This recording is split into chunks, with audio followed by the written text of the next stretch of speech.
I've never actually met someone from North Dakota, so really? I was like fired up when I met him. Well, you've met someone from North Dakota before? Yeah, I have. I'm from the Midwest. Oh, all right. Well, let's start it up. Sarah Harvard. Yeah, just let's get your. We just want to get these. Oh, you want to take that out? Kind of. Is it possible? No, it's cool. No, I set it up for you like this. Just we'll make sure we're there. Sarah Harvard, we're live. Oh, hell Good yeah. to see you. Thanks for coming on the Ted Jones World podcast. For having me. Of course, guys, we got the silly glasses right away. You know, I figure we'd start silly and then maybe get more serious. I'm looking at the mirror thinking that's the camera. Well, you can look wherever you want, whatever. Mirror, we'll get you either way. Sarah Harvard, a very serious comedian, I will say. I saw that you had over 30 shows. Was that last month or this month? This month. Actually, it's not to brag, but I have about 36 now to keep adding up. So that's great. So it's averaging once a day at least? Yeah, pretty much. Actually, almost. Well, yeah, once a day. But like some days I'll have most days I have 2 to 3 shows. That's great. Which is pretty cool. And then balancing on that, on top of you were just talking about looking for a copywriting job? Yeah. I mean, if you're hiring, hold on. If you're hiring. Take off your serious glasses. Let me get my real glass. I don't have them, but it's kind of hard, but I think I want to I'm done being a starving artist, even though I don't look like one, but I just need a job, to finance my comedy career. It'd be cool to do my own special eventually, or finance my own sketches and projects. So yeah. Okay. And then that for the most part would be like a 9 to 5 kind of situation you're thinking about? 9 to 5, 10 to 6. Okay. So you talked about growing up in the Midwest. You're from there and then moving to New York. So let's start from the freaking beginning. Yeah. So on June 11th, 1993, my parents smuggled me across the border. It's a whole story. My mom they're not Mexican. My mom's Japanese. My dad's Moroccan. And they met in English as a second language class in Chicago. Then they had me and they got married. Well, they got married in Japan. And then they had me, and then they wanted their kid to be born in America. So my mom's about to be popping. This was in Japan? Well, yeah, but then they flew to Vancouver, and then they went from Vancouver to the United States. Then they flew to Denver, but my mom was 8 months pregnant, and she was clearly about to pop, and somehow the Custom Borders Patrol, they're when they check for your visa and stuff, it's so hot. My mom's so short, so they didn't see her belly. Stop. Yeah, so they're like, "Are you here for business or pleasure?" She's like, "Oh, I guess pleasure."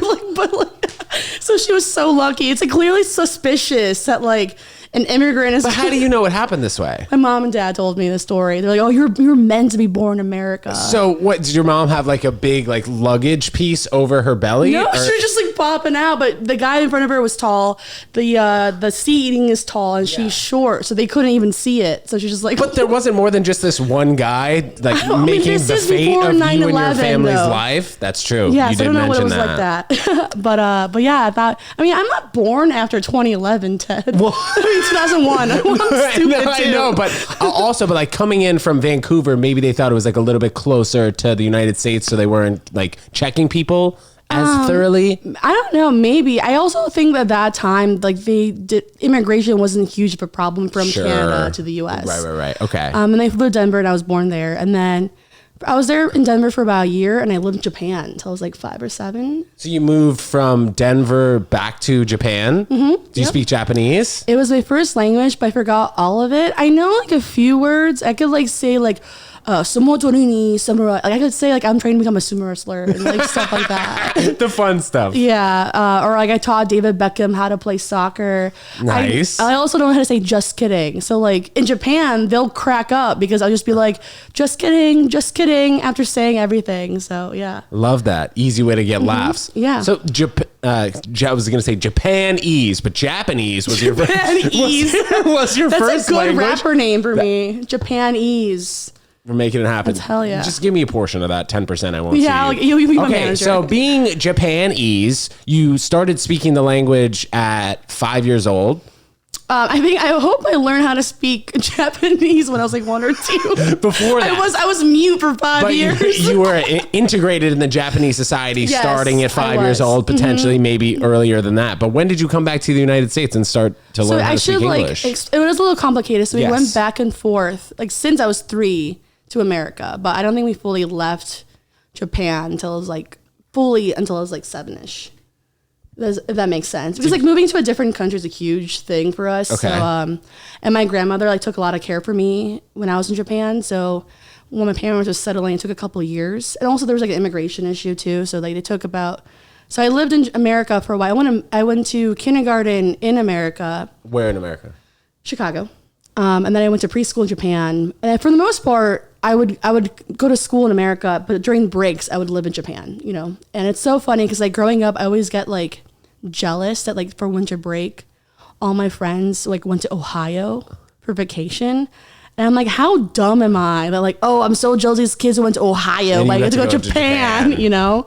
It's freaking wild. But yeah, that's like pretty much my origin story, I guess. It's pretty worldly, but now I'm just like, I want to go to fucking, I don't know, Utah. Like, that's my dream vacation. I like the mundane, if that makes sense. You moved from Chicago, though, to New York? I went to school. Sorry, my whole life's a mess. All good. Let's hear. We got time. I went to school in D.C. I was a full ride swimmer. Where? First year at George Mason University. Okay. And then there's a whole sad thing that I got injured, and I also like deal with like a lot of like weird. Basically, my university was like hazing really bad towards freshmen, and I was a freshman. Like, well, was it like swim team hazing, or were you in a sorority? Hazing. Yeah, it's wild. They made the girls, like, for example, drink, get drunk, and then dance topless in the dining hall. They one time they kidnapped us off campus. I didn't go to that, but I heard that like they made these girls, they blindfolded these girls, and they made someone drink urine and stuff like. It was really intense. The one thing they made me do is like chug a bunch of Diet Cokes and Coors Lights, and then eat a bunch of Twinkies and run to like throw up, which is like not that bad compared to other things, but it's still terrible because I grew up Muslim and I didn't drink alcohol then. So like for me, and Mom, if you're watching, I didn't drink alcohol now either, but like, but it was pretty intense. So they like suspended the university. I didn't like kind of vibe with the team, so I left. They suspended the team? Sorry, they suspended this team. I can't talk today. They suspended the team for only like 3 swim meets. Isn't that insane? Like, I feel like, I don't know. So this was like the seniors on the team were making you do this? Upperclassmen.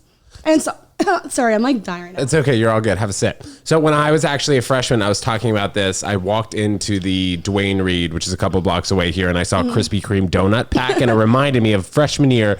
We were in Puerto Rico freshman year. We passed by a Krispy Kreme donuts, and like I always talk about, like, oh, I can eat so much. I was a freshman in college, so I was trying to be cool, as always. I was talking shit. We passed by a Krispy Kreme donut. One of the seniors was like, Ted, how many Krispy Kreme donuts do you think you can eat? And I was like, easily, I can have 24.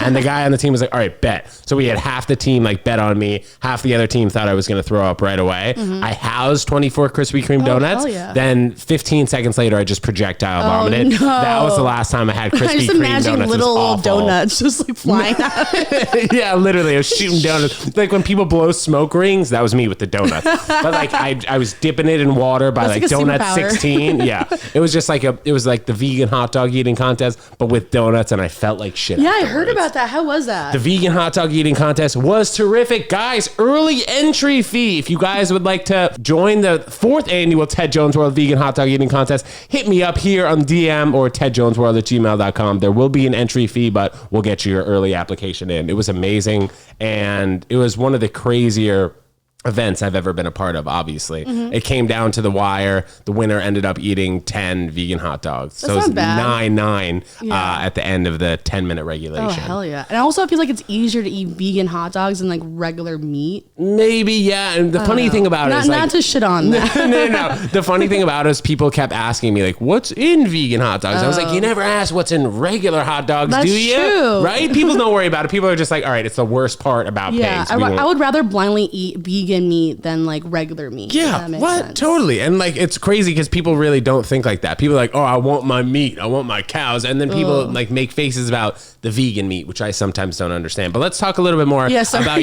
your college life. Yeah. College was interesting. So freshman year, I was kind of really, I don't know, I was a villain on campus. I would say that because I had dealt with a whole like shit with like swimming. But then I like ran for student government and like, and during that time when I started, I was like a communist, and like I loved Obama, even though he wasn't super communist. Obama, oh my god! Even though he wasn't a commie, that's hilarious. But even that's somebody who wouldn't love Obama would say that. Yeah, about I you, guess right? so. You know? Yeah, I mean, for me, because like he grew up Muslim, he grew up mixed race, like he had a worldly experience, and like so to me, I was like, oh, I guess it's possible that someone who has like a Muslim name, you know, like every time Republicans are like Barack Hussein Obama, made me love it more, you know. But then like it was during the election with Romney, and then Ron Paul came into the picture, and then somehow I just like fell in love with like Ron Paul and like got super libertarian.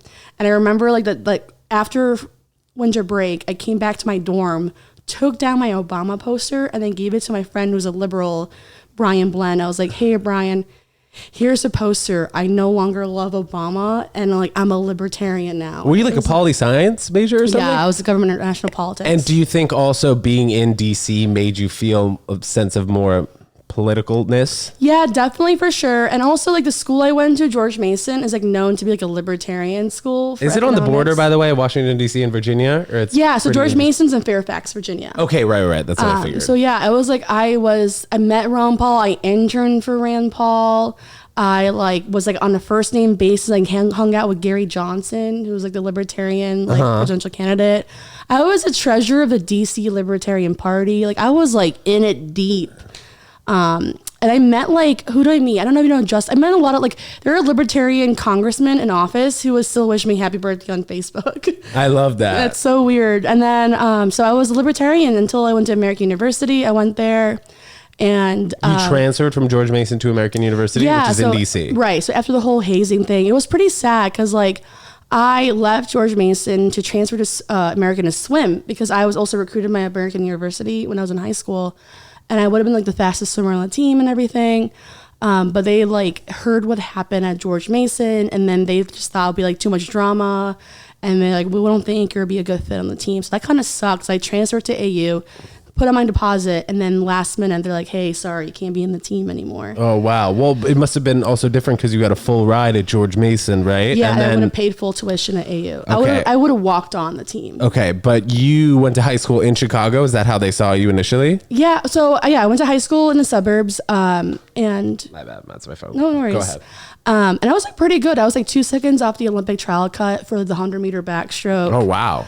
Which is like, I guess a lot, but like I feel like if I worked harder, I would have made it. And I was like I was a backstroker and then mid-distance free. And I swam, I represented Morocco in the Youth Arab Cup when I was like 14 years old. So I was like my parents were like super invested in swimming. Like I used to, during high school, I would train before school with my mom and dad and then train with like my team afterwards. So swimming was like a big part of my life. Like in high school, everyone knew me as a swimmer.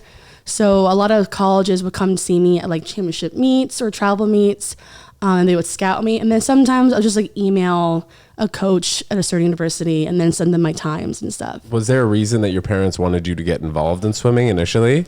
So it's funny because my dad's an MMA coach. He coaches like a lot of UFC fighters. And so initially he wanted me to be like a judokan, like someone does, like a girl who does like judo and like go to the Olympics for judo. But I hated doing push-ups and stuff when I was a kid. And also I just like loved the water. So I did swimming, and then my parents were like, you know what? Swimming's gonna get her like a scholarship for college and stuff like that. But that kind of sucked that after a year that kind of fell apart. But I felt it did suck because like for my whole entire life, I worked so hard for swimming to like, not even, my parents wanted the Olympics, but I didn't think that was like reasonable. I just wanted to go to college for it. And then after a year of swimming in college, something bad happened, traumatic happened to like me and my team. And then that was over. So that kind of sucks. Did you feel like a sense of individualism before you went to college though in swimming, just because it's you in the water? Definitely. It's funny you mentioned that because I realized also like being mixed race too, for me, I never felt like I was a part of a certain community. And so that I feel like really swimming kind of helped me cope with that, where like I realized that through swimming, if I work hard enough and I like drop time or go really fast or get first place, my hard work will be acknowledged in that way.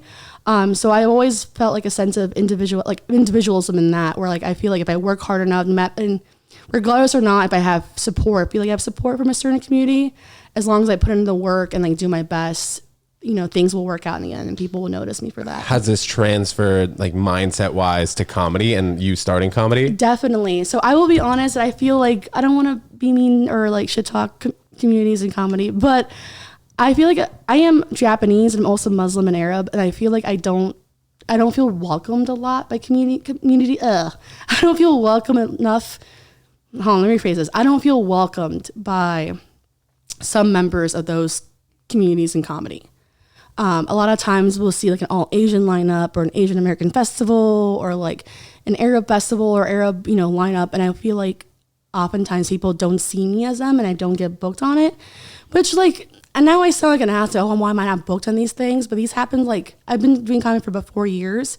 So it's like 4 years of this stuff, and, so that kind of sucks. But then I realized, maybe like I have a unique perspective as someone who's mixed race. Yeah.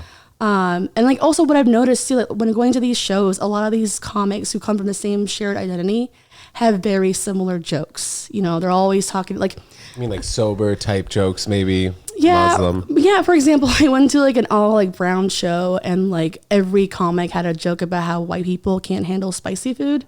Which, yeah, the premise is funny, but it's like every single one has that joke, Like I have a joke right now about how I grew up Muslim, and for 12 years I couldn't tell anyone who was a Muslim because my dad said it wasn't safe to be Muslim.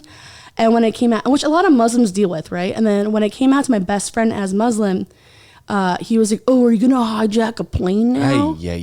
Right? And then I was like, "Dude, I'm Asian and a woman, so if I drive a plane into a building, it's an accident." And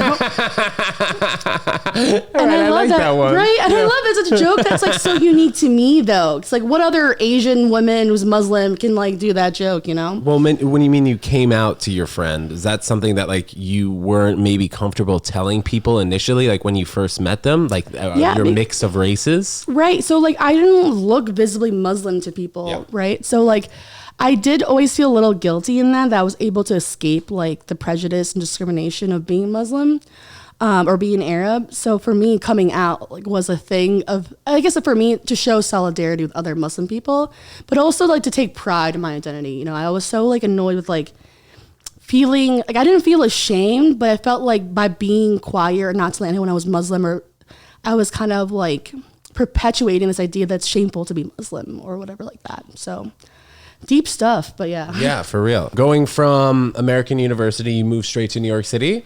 Or what was that transition? And you got right into comedy? Mm-hmm. Yep. Let's talk about it. Well, it did take I was a journalist. So I spent some time, I worked for, I don't know if you remember Mike. It was like mic.com. It was like the New York Times for millennials is what they call themselves.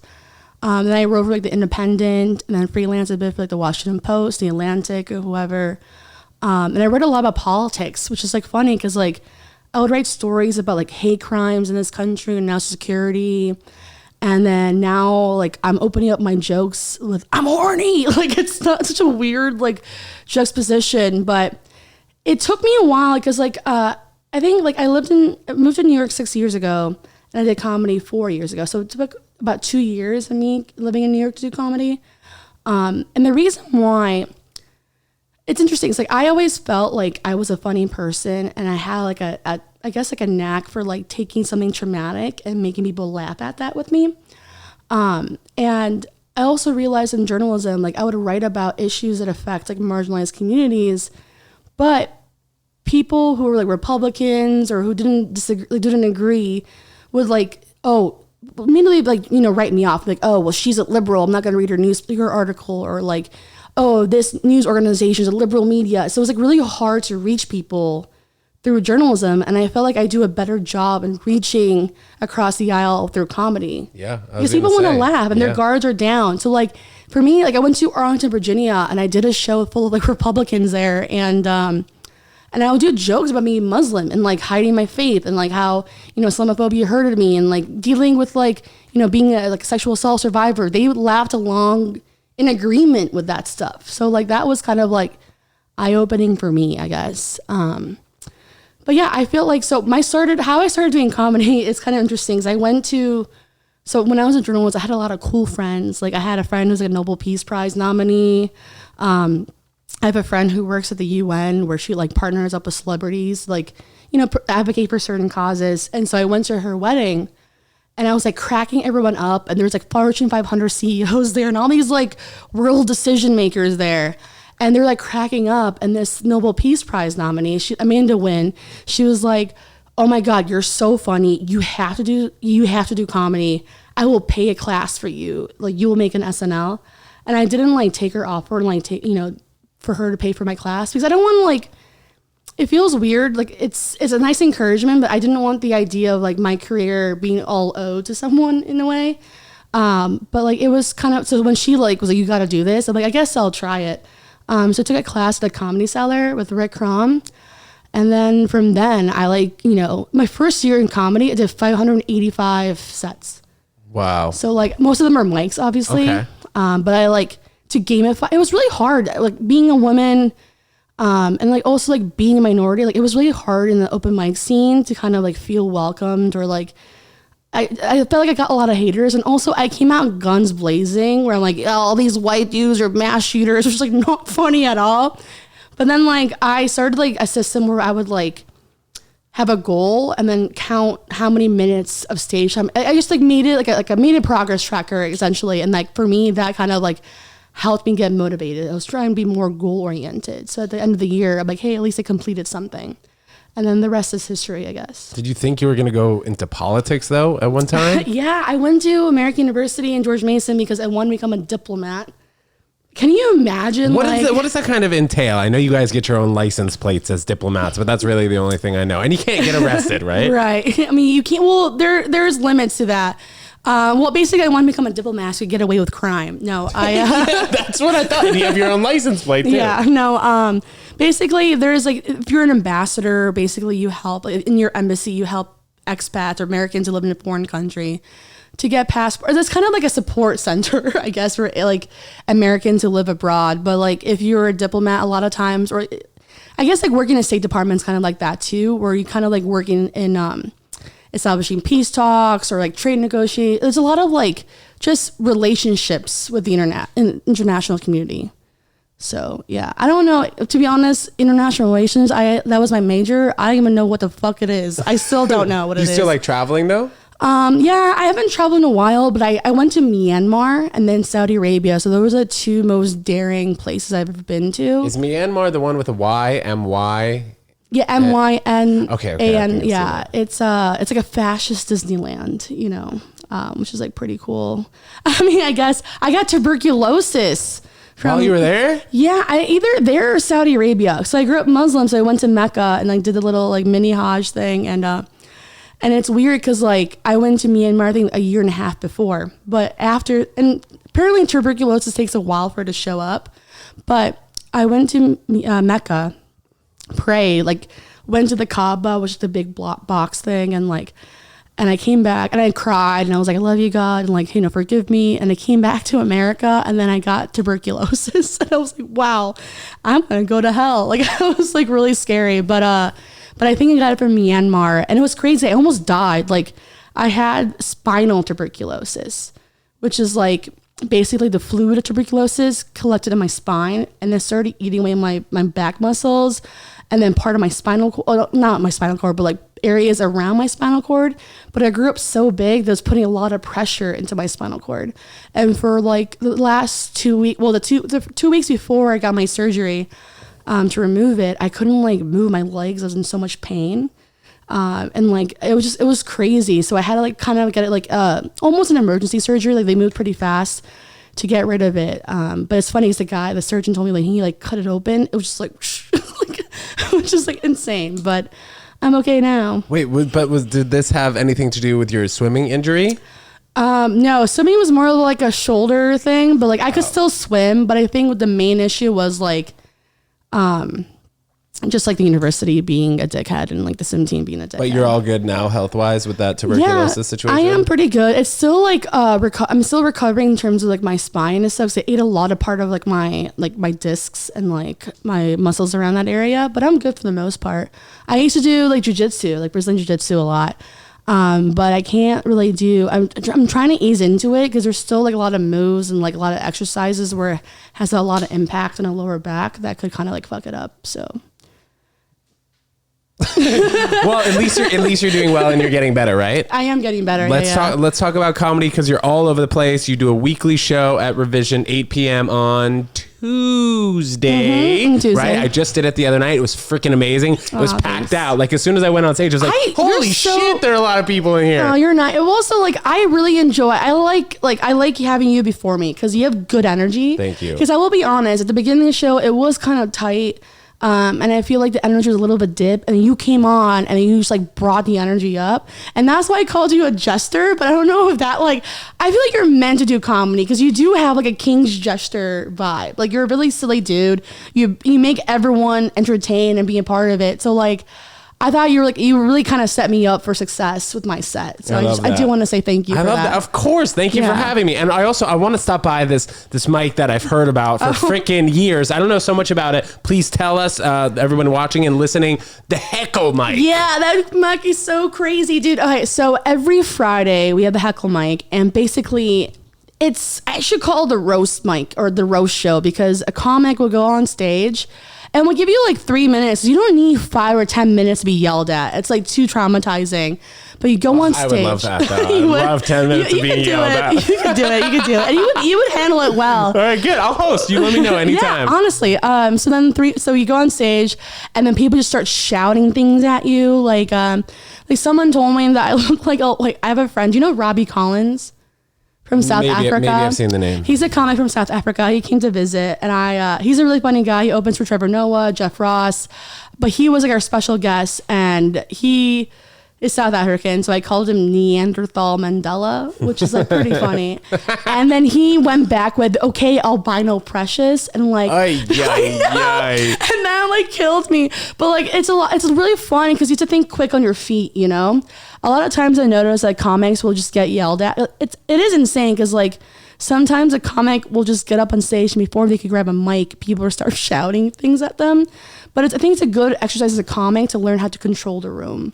And how to shut people up. But yeah, you should do it. It's so much fun. 100%. I would love to. And I think also, you obviously have experience just hosting. I think in general really kind of allows you to just like take energy, give it back, and then also control the energy on stage. Your show, like for example, the one at the Stand, which is once a month on a Tuesday. Bi-weekly Tuesdays. Check the link in this YouTube video. By the way, we have Comedy Night with Ted Jones, August 4th. I believe that is the day we are dropping this episode. So guys, check the link in this YouTube video. Get to Comedy Night with Ted Jones. We have an amazing lineup, 9 p.m. tonight, all right? Hopefully we still have some tickets left. You're so good at like hosting and nice pause there. But like a lot of hosts I notice in comedy don't know how to keep the energy up.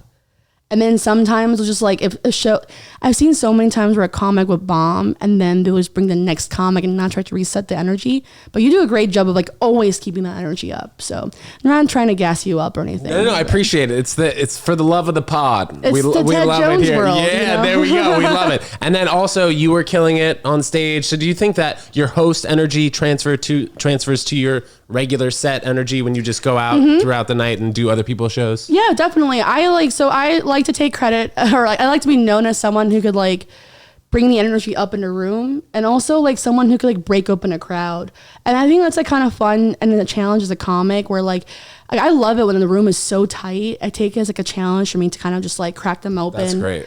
And I think the hosting part really helps because like I always have the mindset of like I'm here to entertain and to make people let loose, where I feel like a lot of comics, which I also understand, they're just there to do their set and do their material. It's more like me, but I kind of like it to be more of a collaborative, mutual experience with the audience and me. How comfortable are you on stage right now if somebody was like, all right, Sarah, go up there as much and do as much time as you like? All the time. Yeah. Like I love the Grizzly Pear. Check it out.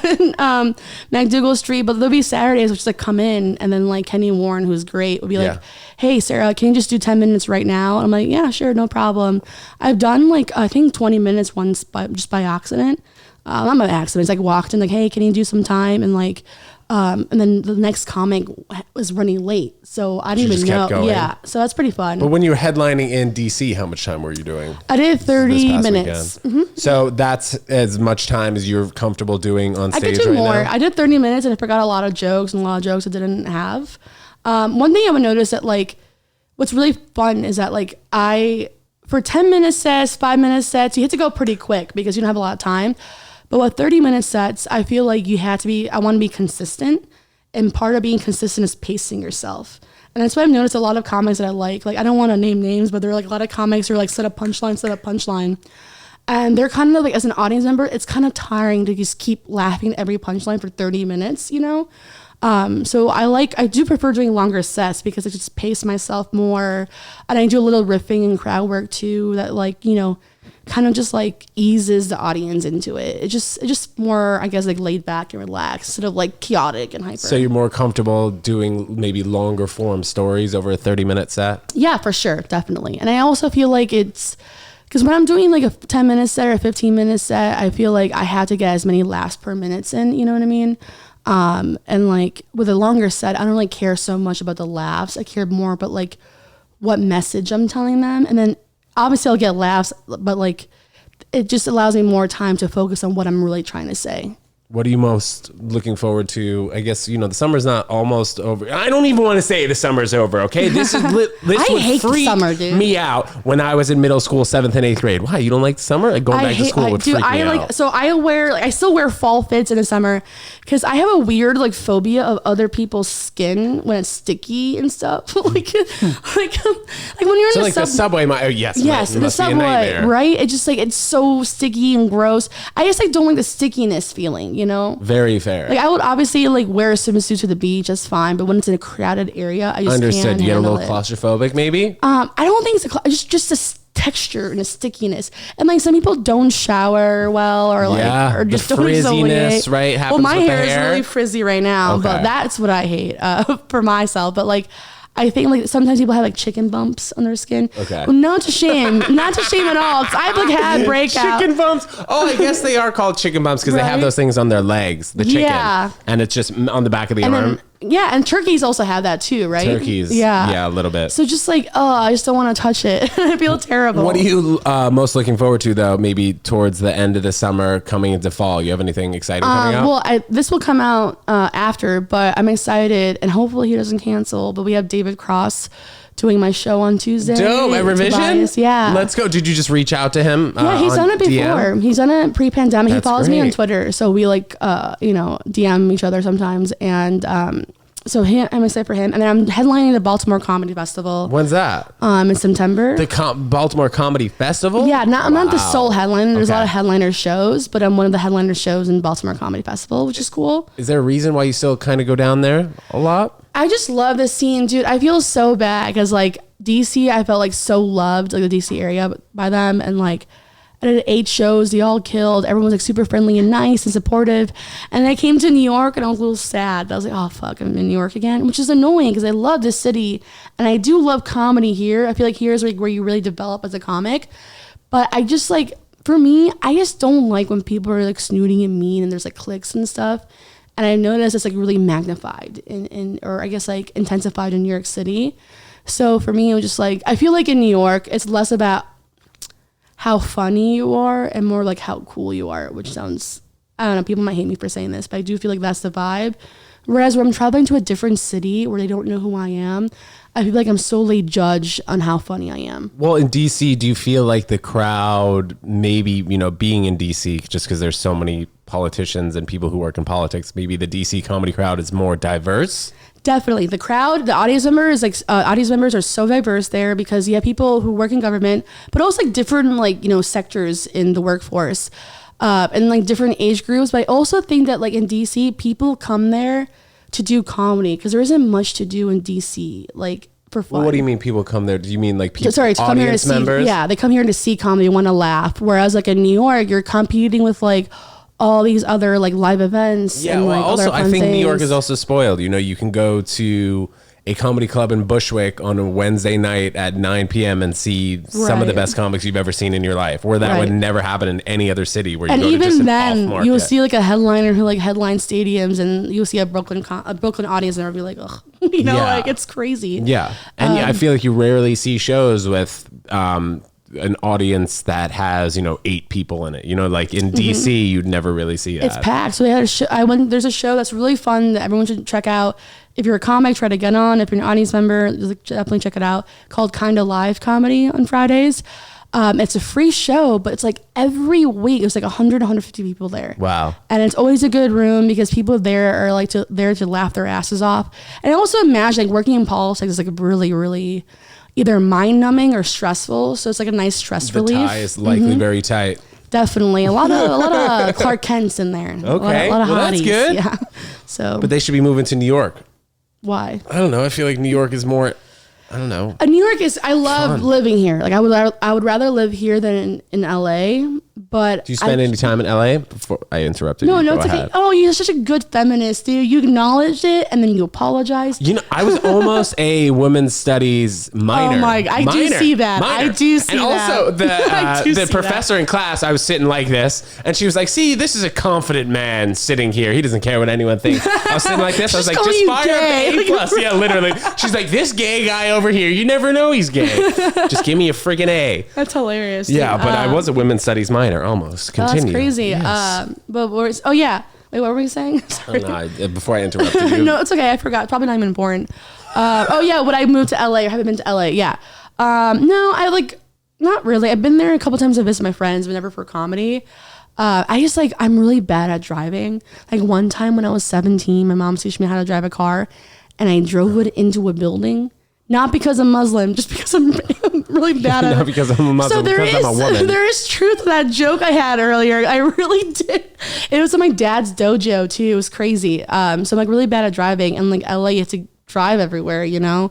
So I don't think I could ever live there. Were you guys just there on vacation or you lived there for a moment? I lived there for a moment when I was younger. My mom's ESL teacher is a family friend. Been a lot of places, it I sounds like. have, You bounce yeah. around to a lot of different schools. Well, actually, not for high school, middle school. Just like, I think elementary school maybe for like a bit. So, but yeah, I've been all over. But I like New York the most, just that it's still crushing here a little bit. Any thoughts about maybe being back in Chicago? Have you been? No, my family lives there. I love them, but I also love missing them, you know? So I would rather like, they're great. I think I need to be an independent person. Like I don't want to feel, I feel terrible saying that like whoever, if I'm spending time with someone or like in a relationship with someone, that they'll hold me back. But I do feel like I need a freedom to like do what I need to do creatively, you know, professionally and stuff like that. And I feel like with my family, when you live with them or you're nearby them, you have an obligation to always like, you know, be around them and like sit with them and stuff. And that's, I kind of sound heartless. I do love spending time with them, but like, I'm still in my 20s and I have dreams and goals and I don't want to like hold myself back from achieving them. When you go back there, do you do spots and stuff? Not really, because I think I want to go. I think like maybe this year, but before the end of the year, I'll definitely go to Chicago to do some spots there because I heard the Chicago comedy scene is great. Yeah, so bad. It's just that like I think because I grew up in a conservative Muslim family, and so they actually a lot of them haven't seen my comedy. And I'm glad for that. But like they're and I also feel like they're very critical, like as Asian and Muslim parents go. And they're critical not out of like, you know, malice, because they care a lot about me and they care about how I represent myself and how I represent them. Yeah. So I need that creative freedom and expression, right? And I feel like with them, I kind of shelter myself a bit and censor myself. So I don't like doing comedy when like I'm hanging out with them. Have your parents seen you do comedy? They see me do a Zoom. They see me do clean sets, if that makes sense. Were you doing like corporate Zoom shows over the pandemic? Yeah, I actually one time during the pandemic, I did a Zoom comedy show as the headliner for like 560 like state faces. Yeah, but they're like state representatives and congressional people. That's great. Who got you this gig? Some like nonprofit that worked with like, you know, like civic engagement and stuff. And I had to do all these like super clean jokes. And my mom saw that and she was like, oh, I love how all these jokes are about us. Cause it's like, right. Muslim. You're like, you're lucky that was a clean set, Mom. Yeah, I won't say who this person's name is, but I did have a joke about how my mom used to beat me and a famous comic stole, I mean, I don't want to say she stole it, maybe, but for me, I feel like she did because she saw me do that joke, or they saw me do that joke. They took it and they put it on their special. I won't say what networks. I feel like that would give it away. They took that joke, and my mom saw that, and she's like, "You should sue them because that was me who beat you." And then they're taking my work, and I'm like, I don't think you want to admit that you've hit me as a child, but so she's heard that joke and stuff. It's funny because I had that joke about how my mom like used to beat me, and she would like laugh at it, like thinking it's funny. And I don't think a lot of people would think that's funny, but whatever. How did the pandemic affect you? Like, did you move back home, or you were here doing Zoom shows? How did that look? I stayed here. I did a couple of Zoom shows. Honestly, the pandemic was really rough for me because I kind of just like, I don't know. I wanted to take a break for a bit because I was like really going hard in comedy. And then when you're like, and I lived in this like tiny apartment in the East Village at St. Mark's, where like for me to like, I would open the door and I had to go like this because it's like so narrow. And I was like, and I didn't go outside. So you really couldn't go outside. So like, I kind of like went really like hermit mode and like didn't do any comedy and stuff and like just focus. I don't know. It was hard. I had my cat. It was really sad, honestly. For like 4 months, I was like that. And then funny enough, my sister's always mean to me and always like negs me and stuff. She was like, you should do comedy again because you are pretty funny and you're pretty talented. So like hearing my sister encourage me and telling me that I should go back into doing comedy kind of helped. It took a bit, but like it took a lot of willpower, but I think I started back in June 2021. So almost over a year. What happened in March 2020? Like, did you have goals and aspirations, shows coming up, and then March 2020 hit and you were like, oh, this is awful? Yeah, it's crazy. So I don't know, were you there at the comic strip audition thing, the lottery thing? No.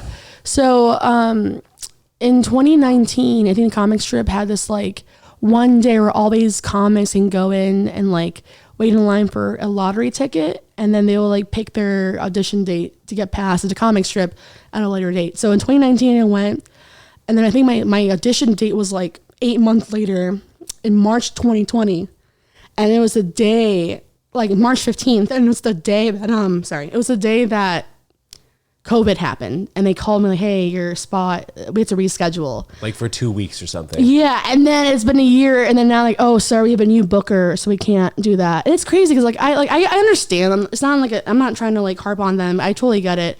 Because I'm sure there's also a lot of so many other comedians who had an audition date after March 2020. So that kind of sucked. And I had goals too. Like I had goals of like getting representation by like 2021 and like taping an album during that time, and then like that kind of all went away during the pandemic. So, but also the plus side is that like I had time to do like a refresh and reset, and I feel like I've been more mature in my comedy and what I want to try to say, I guess. So this is a good therapy session. This is a great episode. I'm loving this. Really? I don't know. I feel like I'm being seriously. funny. For real, you're being great and funny. March 2020 for me, I was taking classes at UCB. I had a tryout for the Lloyd team at UCB. I'm not sure if you're familiar. They perform like once a week in an improv group. And the audition was like March 18th. Okay. So everything got pushed back, and then UCB unfortunately closed down. So I needed to get more involved in stand-up. And then that's how I started doing my own show in Chelsea here and then at the Stand. But I also was a college athlete. I'm not sure if you're familiar. No. I played tennis at UConn, and like my whole middle school and high school career was just focused around being a tennis player and potentially becoming a pro. You should meet my friend. He's like a really TikTok famous dude now. He's like 1.5 million followers on TikTok. But he went to the University of South Carolina, and he was a tennis player. Wow, that's a really good Sammy school to play Swank. tennis. Watch out, Sammy. How old is he? He's pretty young. I think he's like 24, 25. Oh, now. wow. And where's he living? Now he's in LA. He's living it big now. He's doing comedy? He started doing stand-up. I met him doing stand-up here at Broadway Comedy Club and all these other places. And people joke about how I'm the orientation leader for new comics. So I think I'm a pretty friendly face to newer people. So he started doing it, and then the pandemic happened. He moved back home upstate, and he had nothing to do. He just did sketches on TikTok, and it blew up. Now he has 1.5 million followers, moving to LA and like I'm sure he has a lot of deals coming up now. So like, good for him. So, yeah, that's great. And UCB is actually still open in LA. Not sure if he's like associated with them. Oh, It's I just don't know. Maybe an he is. improv studio. There's the Groundlings too, right? Yeah. So I was doing that here and it closed. And then I was kind of like, all right, what the shit am I going to do? I was doing my podcast, but at the time I was working for my dad's company. That's what I did for 6.5 years before I like did comedy full time. Okay. So I don't want to say that the pandemic kind of made me go back and just help my dad out for a year and change, but that's kind of what ended up happening. Cause like right around March 2020, I was like, all right, I want to do comedy full time, this improv, Nice. stand up and do the podcast, the vlog, comedy shows full time. But I wasn't able to just cause like there was no work to be had really, Right. you know, only like Zoom shows were existing. Yeah. So like you said, the pandemic kind of made me reset and like rethink how I kind of want to do things. So while it was like definitely a tough journey for everyone, I think that ultimately people are coming out of it more refreshed and a different love for life, being like, all right, I need to go outside and need to do certain things. Random. Are those your tennis badges or? Oh my gosh, that's not random. We can whip them out. Okay, yeah. So these are from the U.S. Open. I don't know if I hell can yeah. pull them off. I have so many of these for my swimming meets and like, oh shoot. I dropped Do you some, but get- yeah, look at that. Oh, that's crazy. Okay. Yeah, there you go. Oh, wow. There you go. But yeah, this is from the U.S. Open. And I'm looking for another U.S. Open pass, by the way. Anyone listening or watching, you could get me a player's pass. I would love that. I've been a player guest 4 times. And now I'm looking for a media pass to get in through Ted Jones I used World. to So I we'll used to see. have my own like media startup and I would like go like interview Iconopop and T.I. and all these Nice. people. So this is weird, but I feel like you give a vibe of like a superhero, like a Deadpool character. You should take, I mean, that's really bad advice maybe, but you should take on the persona with your man on the street interviews. I could just see you as Like Superman? like Shazam or like Deadpool or like just like go around interviewing people. That's the Dressed vibe I up? get. Yeah, it's, All right. that'll make you stand out more too. right. There's so many man on the street interviews. You gotta pop out somehow. That's you know? true. I like that. Man on the street. So Sarah, before we get out of here, let's plug yourself. Where can we see you? What show next are we You going can to see see you me on? in your local bathroom. No, I'm just kidding. That's really the local bathroom. No. You can see me. I have a show every Tuesday and Friday at the Revision Lounge. It's lit. It's lit. It's literally lit. On Instagram, I'm at Sarah Amy We're Harvard. going to pop it up right here. So why don't you just hold it? At Sarah Amy Harvard. Follow, click, subscribe. That's Instagram? That's Instagram. And then same for TikTok at Sarah Amy Harvard. And if you want to email me, it's sarah@sarahharvard.com. I love that. Not everyone gives their email address out, but I yeah. do love the @sarahharvard.com. Yeah, I do it. That's I amazing. should have been me at Sarah Harvard, but I did Sarah@sarahharvard. You can make another one, right? That's true. I could And then do that'll that. be, you have the me and then have your manager or whatever. That's true. Do the other one. Sarah, thank you so much for Thank coming you on so the much, Ted Jones Ted. World podcast. And we'll Appreciate see it. you guys on Monday. Peace.